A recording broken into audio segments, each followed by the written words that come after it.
오늘 사도행전 1장 12절에서 14절까지의 본문 가지고요. 다시 모인 무리원입니다. 다음 주에 2가 있고요. 다시 모인 무리라는 제목으로 여러분하고 말씀 나눴으면 좋겠습니다. 여러분 지난주에 저희가 시애틀에 갔다 오면서 한 주를 사도행전 쉬었지만 그 전주에 여러분 사도행전 말씀 나눴던 거 기억나세요? 제자들이 이제 부활하신 예수님을 만나서 예수님과 마지막 인사를 하고 예수님께서 하늘에 막 올라가시는 것을 보고 천사들이 제자들에게 왜 그렇게 보고 서 있느냐, 너희는 너희 할 일을 해라, 그렇게 말씀하셨던 장면 여러분 기억하세요? 그리고 나서 오늘 이제 본문에 들어섭니다. 오늘 본문에 들어서는데요, 오늘 본문 12절을 보면요, 이렇게 나옵니다. 그리고 나서 그들은 올리브 산이라고 하는 산에서 예루살렘으로 돌아왔다. 그 산은 예루살렘에서 가까워서 안식일에도 걸을 수 있는 거리에 있다. 여러분 말씀 보면요, 안식일에도 걸을 수 있는 거리라는 표현이 나옵니다. 이런 얘기 왜 할까요? 우리 유대인들에게는 안식일이 있었어요. 지금 우리로 치면 토요일이에요. 주일부터 시작해서 주일, 월, 화, 수, 목, 금, 토, 마지막 날, 하나님께서 온 천지를 창조하시고 쉬셨던 날을 안식일이라고 정하고 이 유대인들도 안식일을 지켰어요. 근데 하나님이 쉬셨기 때문에 안식일 날은 어떻게 했을까요? 쉬어요. 네, 그날은 일하지 않고요, 뭐 어디 가서 사 먹지 않고요, 그리고 하지 않는 게 굉장히 많습니다. 그리고 그 하루 안에 얼만큼 이상 걸으면 안 된다라는 것도 있습니다. 그래서 지금도 예루살렘 가보면요, 그 성지순례 가보면 엘리베이터 같은 게 어느 건물에, 호텔 같은 데 엘리베이터는 이렇게 엘리베이터가 여러 개 있으면 안식일 전용 엘리베이터 같은 게 있어요. 그래서 그 엘리베이터는 누르지 않아도 그 매층에 섰다 닫혔다 계속 움직입니다. 누르는 것도 일이기 때문에 하면 안 되는 거죠. 그래서 그냥 그 앞에 섰다가 열리면 타고, 그러면 그 위층에서 섰다가 또 열리고 섰다가 열리고, 이렇게 누를 필요가 없게 만들어 놓은 엘리베이터가 있을 정도로 그때부터 유대인들은 안식일을 지켰어요. 근데 오늘 말씀을 보면은 안식일에도 걸을 수 있는 거리에 있다라고 해요. 그러니까 안식일에 걸을 수 있는 거리가 제한되어 있는데 그 거리를 넘지 않을 만큼의 거리에 있다. 나중에 여러분 꼭 그렇게 되시길 축복해요. 기회가 되면 성지순례를 한번 가보시길 바랍니다. 가보면요, 이렇게 그러니까 동산 같은 느낌으로 이렇게 예루살렘 시티가 있고요. 그 예루살렘 시티 옆으로 이렇게 협곡이라고 해야 되겠죠. 움푹 들어가서 흰놈의 골짜기라고 부르는 그 골짜기를 지나서 저쪽 편에 산이 보입니다. 거기가 성경에서 감람산 혹은 올리브산이라고 부르는 곳인데요, 예수님께서 하늘에 오르셨던 데가 어디예요? 그 감람산, 올리브산이었어요. 제자들이 거기서 예수님을 빠이빠이 하고 거기서 이제 그 계곡을 건너서 예루살렘으로 왔다는 거예요. 지금 제가 그래서 구글맵을 검색해 봤죠. 지금으로 치면 얼만큼 거리인가. 그러니까 이게 지금 차로 가면 19분 걸린다고 나오는데 사실은 7km밖에 안 돼요. 킬로수로 따지면. 그러니까 여기서 수겸이 학교까지가 약 1km니까 그거에 한 7배 정도가 된다. 이건 지금 도로를 따져서 그런 거고, 걸어가면 훨씬 더 짧은 거리로 갈 수 있는 거리입니다. 그러니까 제자들은요, 예수님과 빠이빠이 하고 이 거리를 걸어서 다시 어디로 갔다? 예루살렘으로 갔습니다. 제자들은 다시 예루살렘으로 향합니다. 그 예루살렘이 뭐예요? 자신들의 삶의 자리입니다. 이제 예수님은 계시지 않아요.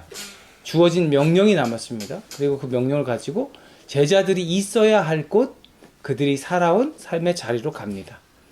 그런데 여러분, 예수님께서 명령을 주셨고 그것을 믿는 마음으로 제자들이 왔지만 지금 다시 돌아왔을 때 이 삶의 자리에 달라진 게 있나요? 지금 당장 달라진 게 있나요? 그렇지 않습니다. 달라진 건 없어요. 그냥 그대로입니다. 그런데요, 달라진 게 정말 없나요? 아니요, 있어요. 전에는 없었지만 이제는 있는 것이 있습니다. 뭘까요? 부활하신 예수님에 대한 믿음? 예수님께서 하신 그 약속이 이루어질 것이라는 소망? 그리고 예수님께서 주겠다 약속하신 성령에 대한 기대. 제자들 마음에는 주변의 모든 상황은 같지만 제자들 마음은 달라져 있는 거죠. 변화되어 있는 겁니다. 사랑하는 여러분, 그리스도인 그러면요. 그리스도인들이 특별한 이유는요. 전 그리스도인들이 특별하다고 믿습니다. 특별한 이유는요. 우리가 사는 곳에 있지 않습니다. 어디 사냐? 좋은 곳에 사냐? 좀 덜 좋은 곳에 사냐? 저 나라에 사냐? 이 나라에 사냐? 이 사는 곳이 특별해서 우리가 그리스도인 된 거 아니죠.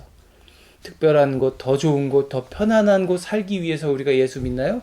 그렇지 않습니다. 그렇지 않아야 됩니다. 그리스도인들이 특별한데 이유는요. 바로 어디에 있습니까? 우리 마음속에, 내면이라고 하죠. 이 안에 그 이유가 있어요. 예수님을 믿게 됨으로 인해 내 안에 허락된 하나님의 나라, 하나님이 통치하시는 우주보다 더 큰 하나님의 나라가 어디에 들어와 있기 때문에 우리 안에 이미 들어와 있기 때문에 그리스도인들은 특별한 거예요. 하늘나라를 소망하고 그 하늘나라를 내 삶의 자리에서 조금씩 맛보면서 그 맛보며 기쁨을 누리면서 그 장차 허락될 하나님의 나라를 소망하는 그것이 이 안에 있다는 거죠. 그게 그리스도인들을 특별하게 만드는 것이죠. 여러분, 우리 모두는요, 삶의 자리에 보내심을 받았습니다. 그냥 우리가 우리 마음대로 그냥 어디든 사는 것 같지만 우리는 하나님께서 보내신 삶의 자리에 있습니다. 그리고 어떤 상황에서도 그리스도인들은, 예수를 믿는 사람들은요, 그곳이 어디든지 하나님께서 보내신 삶의 자리에서요, 특별한 존재가 되어야 합니다. 그러니까 특권을 누리라는 게 막 다른 사람 못 누리는 더 좋은 거 이런 거 누리라는 게 아니에요. 어떤 상황, 어떤 자리에서도 사라지지 않는 예수님을 향한 그 이 내면의 소망이 있어야 한다는 거죠. 나를 특별하게 만드는 그것이 내 안에 사라지지 않아야 한다는 겁니다. 제자들은 다시 예루살렘으로 갔어요. 7km밖에 이거 차로 달려서 7km지 더 짧은 거리. 그냥 이렇게 보면 그 예루살렘에서 보면 감람산에서 보면 예루살렘 성이 보이고 예루살렘 성에서 감람산 위를 보면 지금 기념해서 세워놓은 그 눈물교회 이런 교회들이 보일 만큼 그 가까운 거리를 걸어갔습니다. 저기는 주님께서 계셨고 저기서 하늘로 오르셨지만 그 가까운 곳으로 넘어왔지만 여긴 달라진 게 하나도 없어요. 내가 예수를 믿었다고 그러니까 살던 다락방이 달라지지 않았다는 거예요. 갑자기 금칠이 돼 있고 그런 게 아니라는 거예요. 그러나 그들은 달라져 있죠. 예수님을 봤고 예수님을 경험했고 부활하신 예수님을 믿는 존재들이 되어 있는 거예요. 그래서 그들이 지금 돌아온 예루살렘은 이제 특별한 곳이라는 겁니다. 특별한 은혜를 가진 사람들이 있는 곳이기 때문에 그곳이 특별한 곳이 되는 거예요. 그게 교회이고 그들을 통해 변화될 그곳이 바로 역사의 현장이 되는 겁니다. 성지순례 가면 그 다락방 가요. 여기였을 것이다 하고 하는 다락방에 갑니다. 여러분, 우리도 마찬가지예요. 여러분, 우리는 뭐 이렇게 삶의 자리 교회라는 교회를 모여서 예배를 드리지만 예배를 드리고 우리 이 예배가 끝나고 나면 다시 어디로 돌아갑니까? 우리의 정신과 우리의 몸이 우리 삶의 자리로 돌아갑니다. 내일 되면 학교에 갈 것이고 내일 되면 출근을 할 것이고 그렇게 우리는 삶의 자리를 돌아가는 거예요. 그러나 우리 삶의 자리가 달라지지 않았지만 달라진 게 있어요. 뭐가 달라져요? 성령의 능력, 인도하심을 따라 이 예배의 자리에서 하나님을 바라보고 누린 그 은혜가 우리 안에 있어야 한다는 거죠. 예수님의 증인 되기로 다시 한번 결단하고 삶의 자리로 가야 한다는 거지요. 그리고 그렇게 삶의 자리로 나아간 우리들을 통해 세상이 변화되는 줄로 믿으시길 바랍니다. 여러분, 그래서요, 우리는 삶의 자리에 서야 합니다. 그리고 두 번째로 제자들을 통해 우리가 어떻게 살아야 되는지를 확인할 수 있는데요. 공동체로 서야 한다는 거예요. 13절 말씀 볼까요? 그들이 성 안으로 들어와서 자기들이 묵고 있는 다락방으로 올라갔대요. 그리고 여기서 이 사람들은 하고 제자들 이름이 다다다다닥 나옵니다. 아까 읽느라고 고생했죠? 11명의 제자들이 여기 모였어요. 그리고 거기에 11명의 제자들과 함께 누구도 있었다? 예수님의 어머니, 그리고 기타 등등의 여인들도 있었고 또 그 외에 성도들도 그 외에 제자들도 있었을 겁니다. 12제자 말고. 여러분 이 사람들이 왜 다 뿔뿔이 자기 집으로 흩어지지 않고 한 다락방으로 모여서 들어갔을까요? 신앙생활은요, 특별히 예수 믿는 사람들의 공동체는요, 함께 해야 합니다. 요즘에요, 가나안 성도, 요즘이 아니죠. 몇 년 지났어요. 가나안 성도라는 게 핫 이슈가 됐어요. 가나안 성도 알아요? 가나안을 거꾸로 해보세요. 안, 나, 가. 어디를 안 나가? 교회를 안 나가는 사람들을 보고 가나안 성도라고 불렀어요. 그런 사람들이 나 하나님은 믿는데 내가 저 교회는 싫어서 교회는 안 나갈래. 나 신앙생활을 하고 싶은데 교회는 안 나갈래 하는 가나안 성도들이 이슈가 됐던 적이 있었습니다. 여러분 마음 아픈 일이죠. 그들을 비난하려고 하는 게 아닙니다. 마음 아픈 상황이고 마음 아픈 일입니다. 그렇지만요, 신앙생활은요, 공동체가 함께 해야 합니다. 제가 막 많은 사람들이 모여야 된다는 말을 하는 게 아니에요. 몇 명이 됐든지 간에 함께 더불어 해야 하는 것이 신앙생활입니다. 홀로 믿음을 지키며 신앙을 지키기에는요, 저 세상이요, 너무나도 험악하고 너무나도 달콤하고 너무나도 자극적이에요. 신앙의 동지들하고 함께 더불어 살며 기도하며 하나로 연결돼도 사실 지키기 힘든데 홀로 저 세상 가운데서 예수의 이름으로 선다는 것은요, 참으로 힘든 일입니다. 그래서 성경에서는요, 세 겹줄 얘기하잖아요. 한 줄은 뚝 끊어내기 쉽지만 이걸 여러 줄, 세 겹줄로 만들면 튼튼해진다. 공동체는 이래야 되는 거예요. 홀로 지키기 힘들기 때문에 함께 더불어 한 공동체가 되고 하나가 되어야 신앙을 지킬 수 있다는 말입니다. 제자들은 뿔뿔이 흩어지지 않았어요? 아직은 흩어지지 않았습니다. 그들은 성 안에 들어와서요, 다락방으로 함께 올라갔습니다. 11명이 있었다고 그랬어요? 그러면 지금 다 모인 거예요? 아니죠. 누가 없어요? 유다가 없죠. 제 갈 길로 가버린 예수를 팔았던 그 유다는 이제 세상에 없지만 그를 제외한 나머지 11제자는 모인 거예요. 그리고 그곳에서 유다의 빈자, 다음 주 말씀을 보면요, 이제 그 유다의 빈자리를 채우는 얘기가 나올 겁니다. 그곳에서 빈자리를 채우고 다시 12 하나가 되어서요, 이제 하나님께서 맡기신 명령을 지키기 위해 준비하는 거예요. 그리고 거기서 어떤 사건이 벌어져요? 12명과 수많은 예수님을 따르던 사람들이 마음을 합해 기도하던 중에 뭐가 임해요? 성령이 임함으로 그 공동체는 회복되고 이제 거기서 온 세상으로 흩어지죠. 왜 지금은 흩어져요? 모여야 된다면서요? 혼자가 되면 안 된다면서요? 왜 흩어져요? 그들이 혼자였을까요?